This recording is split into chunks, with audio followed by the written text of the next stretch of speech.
चलो मैं आपको एक मंत्र बताता हूँ जिसके जाप करने से बवासीर की समस्या जड़ मुझसे गायब हो जाएगी।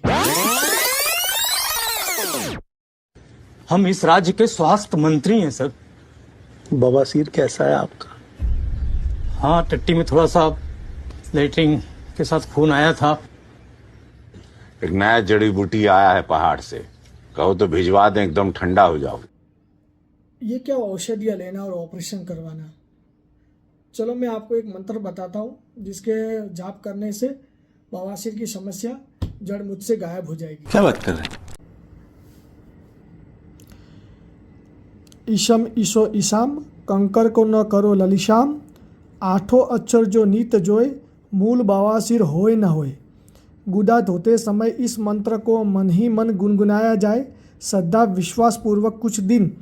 ऐसा करने से चाहे जैसा भी भयंकर खूनी बवासीर क्यों न हो, निश्चित रूप से आराम होता है। इसके साथ ही खाद्य अखाद्य का ध्यान अवश्य रखना चाहिए। सुंदरलाल बोहरा। क्या लगता है आपको, इस तरह के अवैज्ञानिक नुस्खों से पाइल्स की समस्या सही हो जाती होगी?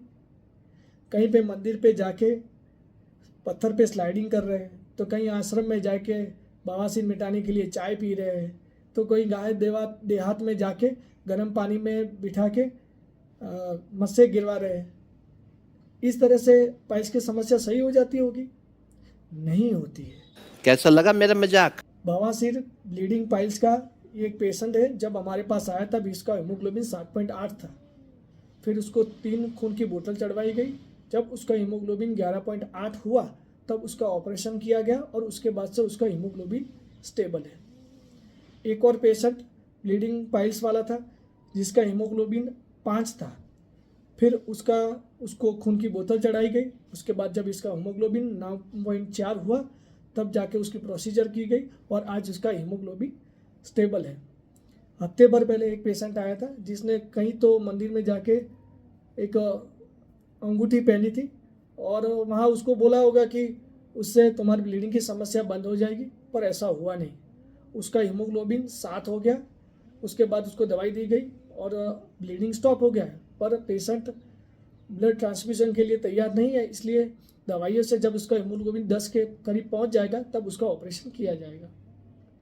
तो इस तरह के नुस्खों में गिरने से बहुत भारी नुकसानी होती है। फिर आपको लगेगा कि नहीं तो इतनी सारी भीड़ वहाँ होती है तो ऐसे ही हो जाती होगी, बहुतों को फायदा तो होता ही होगा, पर ऐसा नहीं है। समझिए, आपको भी महसूस हुआ होगा कि जब भी कुछ खाने पीने में गड़बड़ हुई होगी तो 3 दिन या 4 दिन तक ब्लीडिंग जैसा होता है और लेटरिन के रास्ते में जलन जैसा लगता है, पर जब खान पीन में ध्यान देते हैं तो थोड़े दिन में वो अपने आप सही भी हो जाता है।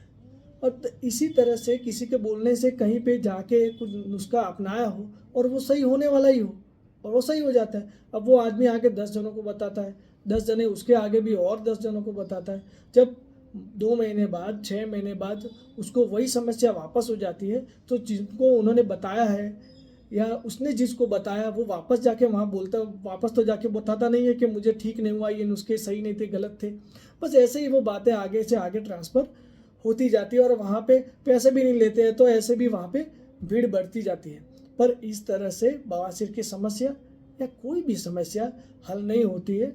उसके लिए चिकित्सीय परामर्श बहुत ज़रूरी है और ज़रूर लगे तो ऑपरेशन भी बिना किसी संकोच और डर के करवाना ही चाहिए। बात तो सही है।